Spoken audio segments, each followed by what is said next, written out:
अजित गावडे यांची बैलगाडी कारतगा शर्यतीत प्रथम। कारतगा येथील ग्रामदैवत बंगाली बाबांच्या उर्सानिमित्त घेण्यात आलेल्या जनरल बैलगाडी शर्यतीत कारतगा येथील अजित गावडे यांच्या बैलगाडीने प्रथम क्रमांकाचं बक्षीस पटकावलं, तर द्वितीय क्रमांक सलीम मुजावर, तर तृतीय क्रमांक नितीन चौगले सावर्डे यांच्या बैलगाडीने पटकावले। घोड्यावर बसून घोडा पळवणे प्रथम गणेश चव्हाण मुडशिंगी, द्वितीय प्रशांत फौजी, तर तृतीय क्रमांक शीतल मगदूम कारतगा। एक बैल एक घोडागाडी शर्यतीमध्ये प्रथम क्रमांक नामदेव खोत लाट, द्वितीय क्रमांक सुशांत चौगुले नेरली, तृतीय क्रमांक भाऊसाहेब मगदूम रुकडी। जनरल घोडागाडी शर्यतीमध्ये प्रथम क्रमांक अमन जमादार हुपरी, द्वितीय क्रमांक नितीन हुकेरे कारतगा, तृतीय क्रमांक दयानंद शेटके रांगोळी यांच्या घोडागाडीने बक्षीस पटकावले।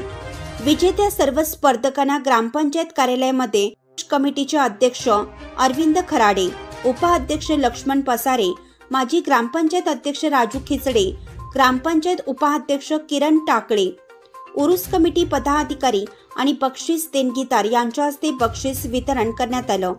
स्वागत करून सूत्रसंचालन अनिल उगडे यांनी केलं।